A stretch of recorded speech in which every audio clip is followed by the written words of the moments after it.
Hello বন্ধুগণ, আমি সাধনা নতুন আরও একটা ঝাঁকানাকা রেসিপি নিয়ে চলে এলাম রান্নাঘরে। নারকল দিয়ে যে এত সুন্দর রেসিপি বানানো যায়, ভিডিওটি প্রথম থেকে শেষ পর্যন্ত না দেখলে তোমরা বিশ্বাসই করবে না। আজকে আমি তোমাদের সাথে সম্পূর্ণ ভিন্ন পদ্ধতিতে ভীষণ সহজভাবে নারকলের পুরি রেসিপি শেয়ার করব। খেতে এতটাই টেস্টি হয়, এর সাথে যে কোনো তরকারি চাটনি দিয়ে খেলেই কিন্তু স্বাদ মুখে লেগে থাকবে। তো রেসিপিটি প্রথম থেকে শেষ পর্যন্ত দেখার জন্য তোমাদের কাছে অনুরোধ রইল। তো চলো দেখে নেওয়া যাক আজকের রেসিপি। তো বন্ধুগণ, নারকলের এই দুর্দান্ত স্বাদের রেসিপিটি বানানোর জন্য এখানে আমি একটা টাটকা ফ্রেশ নারকল নিয়েছি। নারকলটাকে তোমরা চাইলে কিন্তু কুড়োনি দিয়ে কুড়িয়েও নিতে পারো, আবার চাইলে কিন্তু আমার মতো করে এইভাবে একটা দাও অথবা ছুরি দিয়ে নারকলটাকে একটু পিস করে কেটে নিতে পারো। তো দেখো, এইভাবে একটু পিস করে সমস্ত নারকলটাকে কেটে নেব। আর নারকলের গায়ে যে ব্রাউন অংশটা আছে এটাকে কিন্তু অবশ্যই কেটে বাদ দিতে হবে। তো এখান থেকে আমি আমার প্রয়োজন মতো নারকল কেটে নিয়েছি, একদম ছোট করে কেটে নিয়েছি। আর ব্রাউন অংশটাকে দেখো কেটে বাদ দিয়েছি। তারপরে নারকলগুলোকে একটু ছোট পিস করে কেটে নিয়ে একটু জল দিয়ে ধুয়ে নিতে হবে। এই রেসিপিটা একদমই কিন্তু ফ্রেশ নারকল দিয়ে বানালে কিন্তু এর টেস্ট দুর্দান্ত হবে। তো চেষ্টা করবে একটু ফ্রেশ নারকল দিয়ে বানাতে, তাহলে খেতে দেখবে দুর্দান্ত লাগবে। তো এখন এই নারকলটাকে একবার একটু জল দিয়ে ধুয়ে নিতে হবে। সমস্ত নারকলটাকে একবার একটু জল দিয়ে ধুয়ে নিয়েছি। তারপরে দেখো একদম ছোট পিস করে কেটে নিয়েছি, তাহলে মিক্সিং জারে পেস্ট করে নিতে সুবিধা হবে। সমস্ত নারকলটাকে আমি মিক্সিং জারের মধ্যে দিয়ে দেবো, কোনো রকম জল দেবো না। জল ছাড়াই কিন্তু মিক্সিং জারের ঢাকনাটা বন্ধ করে 2-3 বার একটু ঘুরিয়ে নিলেই কিন্তু খুব সুন্দরভাবে নারকলটা পেস্ট হয়ে যাবে। চেষ্টা করবে একটু মিহি করে পেস্ট করে নিতে, তাহলে নারকলের পুরিটা বানাতে সুবিধা হবে। তো দেখো, কুড়োনির থেকেও কিন্তু সহজ একটা পদ্ধতি, যাদের হাতের কাছে কুড়োনি নেই তারা কিন্তু খুব সহজে, একদম সহজ পদ্ধতিতে এইভাবে মিক্সিং জারের মধ্যে নারকল দিয়ে খুব সহজে কিন্তু নারকলটাকে পেস্ট করে নিতে পারো। কুড়োনির থেকেও কিন্তু খুব সুন্দরভাবে নারকলটা পেস্ট হয়ে যায়। সমস্ত নারকলটাকে একটা পাত্রের মধ্যে আমি ঢেলে নিয়েছি। আর চেষ্টা করবে একটু মিহিভাবে পেস্ট করে নিতে, তাহলে দেখবে এই পুরিগুলো বানাতে সুবিধা হবে আর খেতেও কিন্তু দারুণ টেস্ট হবে। এখানে আমি একটা পাত্র নিয়েছি। এই পাত্রের মধ্যে আমি এই বাটির মাপ করে 2 বাটি দিয়ে দেবো চালের গুঁড়ো। যে কোনো বাটি বা কাপের মাপে যদি উপকরণগুলো নেওয়া হয় তাহলে রেসিপিটা বানাতে সুবিধা হবে। তো এখানে আমি একটা ছোট্ট স্টিলের বাটি নিয়েছি। এই বাটির মাপ করে 2 বাটি দিয়ে দেবো চালের গুঁড়ো। চালের গুঁড়োর পরিমাণটা তোমরা আরও বাড়িয়ে অথবা কমিয়েও নিতে পারো, তাতে কোনো সমস্যা নেই। তো এখানে আমি 2 বাটি মাপ করে চালের গুঁড়ো দিয়ে দিলাম। তো এখন আমি এর মধ্যে স্বাদ মতো দিয়ে দেবো লবণ আর হাফ চামচ দিয়ে দেবো চিনি। একটু চিনি দিলে এই পুরিগুলো খেতে কিন্তু দারুণ লাগবে। তো এখন এই চিনি আর লবণটাকে খুব ভালো করে চালের গুঁড়োর সাথে একটু মিশিয়ে নিতে হবে।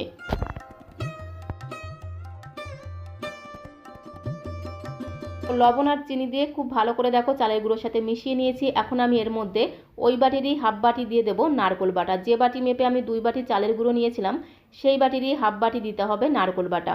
তো দেখো, নারকোল বাটা দিয়ে প্রথমে খুব ভালো করে চালের গুঁড়োর সাথে মিশিয়ে নিতে হবে। যেহেতু নারকোল বাটা একটু নরম হয়, তাই প্রথমে নারকোল বাটা দিয়ে চালের গুঁড়োর সাথে মিশিয়ে নেব। তারপরে আমি এর মধ্যে অল্প করে ফুটন্ত গরম জল, একদমই কিন্তু ধোয়া ওঠা ফুটন্ত গরম জল দিয়ে চালের গুঁড়োটাকে মেখে নিতে হবে।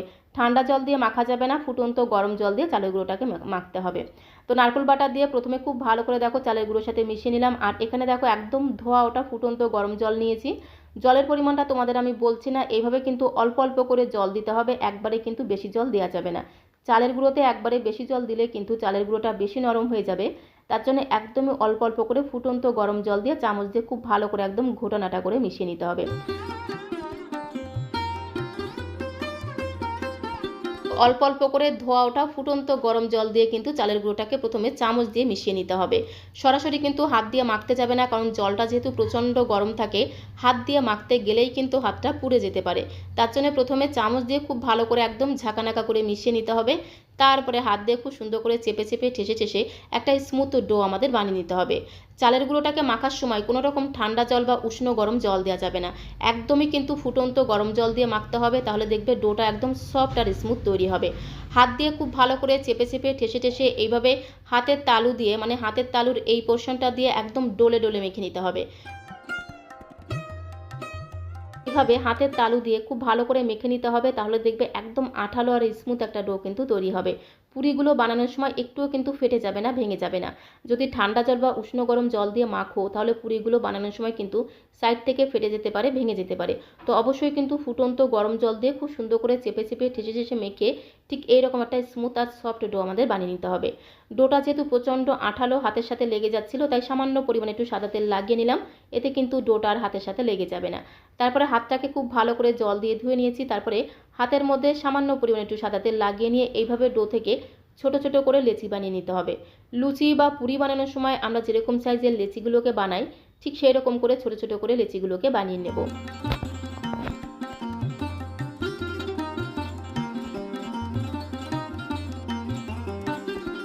অনেকগুলো লেচি আমি তৈরি করে নিয়েছি। এখন এই লেচিগুলোকে দু হাতে তালুতে রেখে এইভাবে একটু গোল বলের মতো তৈরি করে নিতে হবে।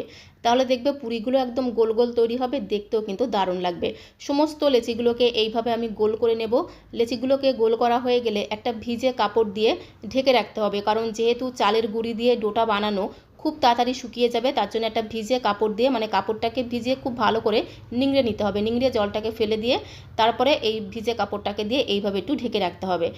তো লেচিগুলোকে এইভাবে একটু ভিজে কাপড় দিয়ে ঢেকে রাখতে হবে। তারপরে আমি পুরিগুলো তৈরি করে নেব।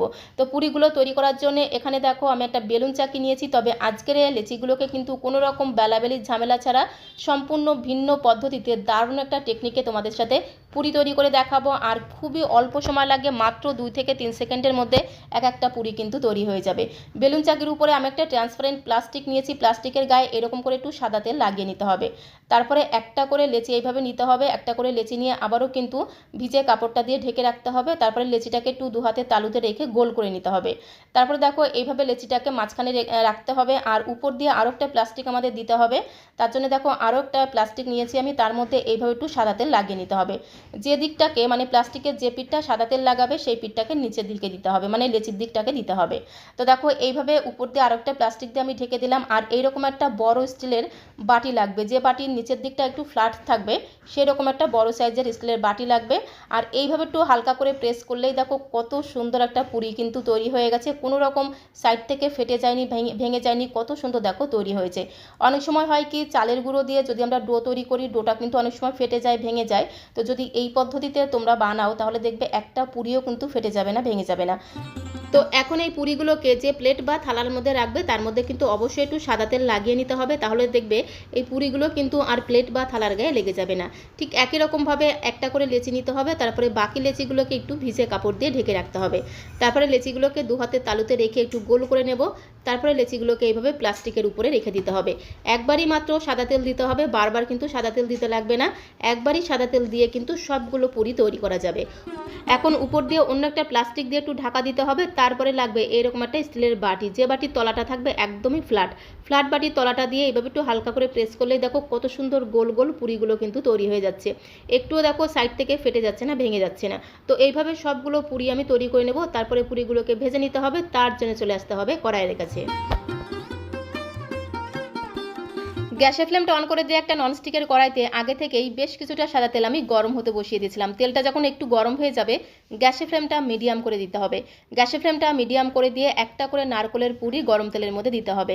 তারপরে কন্টিনিউ খুন্তি দিয়ে এইভাবে একটু পুরির গায়ে তেল ছিটিয়ে দিতে হবে। তাহলে দেখবে এই নারকেলের পুরিগুলো একদম বলের মতো গোল গোল হয়ে ফুলে যাবে। তো দেখো কত সুন্দর একদম গোল বলের মতো তৈরি হয়ে গেছে, একদমই সাদা ধবধবে। নারকেলের এই পুরিগুলো দেখতে যতটা সুন্দর, খেতে কিন্তু তার থেকে অনেক অনেক গুণ বেশি টেস্টি হয়। তো এপিট ওপিট উল্টে পাল্টে একটু ভেজে নিলেই কিন্তু সাদা ধবধবে নারকেলের পুরিগুলো একদমই রেডি হয়ে যাবে। আর খেতে এতটাই টেস্টি হয়, একবার বানিয়ে খেলে বারবার বানিয়ে খেতে ইচ্ছে করবে। তো একটা পুরি আমি ভেজে নিলাম, ঠিক একই রকমভাবে সবগুলো পুরি আমি ভেজে নেব। তো ঠিক একই রকমভাবে একটা করে পুরি এইভাবে গরম তেলের মধ্যে দিয়ে কন্টিনিউ তেল ছিটিয়ে দিতে হবে। তাহলে দেখবে এই পুরিগুলো একদম বলের মতো ফুলতে শুরু করবে। তো দেখো কত সুন্দর সাদা ধবধবে নারকেলের পুরিগুলো কিন্তু তৈরি হয়ে গেছে। নারকেলের এই পুরিগুলো গরম গরম খেতে কিন্তু দারুণ লাগে, যেহেতু চালের গুঁড়ি দিয়ে তৈরি তো অবশ্যই কিন্তু গরম গরম খাবে, তাহলে একদম নরম তুলতুলে সফট থাকবে। তো এইভাবে সবগুলো পুরি আমি ভেজে নেব। তো বন্ধুগণ, লাগবে না কোনো আটা, লাগবে না কোনো ময়দা, কোনো রকম বেলাবেলি ঝামেলা ছাড়া শুধুমাত্র চালের গুঁড়ি দিয়ে যে এত সুন্দর নারকেলের পুরি বানিয়ে নেওয়া যায়, একবার তোমরা বাড়িতে না বানালে বিশ্বাসই করবে না।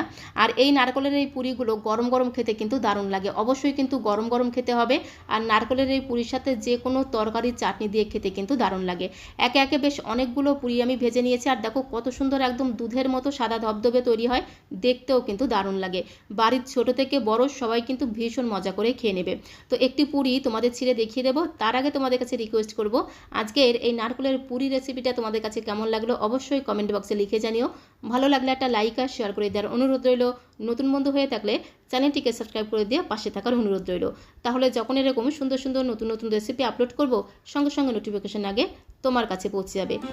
তো দেখো একে একে দুটো পুরি আমি তোমাদের ছিঁড়ে দেখিয়ে দিলাম। উপরটা একটু মুচমুচে হয় আর ভেতরে কিন্তু একদমই ফাঁপা তৈরি হয়। ঘরে আজকে আমি কাবলি ছোলা আলু দিয়ে রান্না করেছিলাম, সেই কাবলি ছোলা দিয়েই আমি সার্ভ করছি। তোমরা যে কোনো তরকারি অথবা টমেটো চাটনি দিয়েও কিন্তু সার্ভ করতে পারো। তো আজকের মতো এই পর্যন্ত, সবাইকে অসংখ্য অসংখ্য ধন্যবাদ।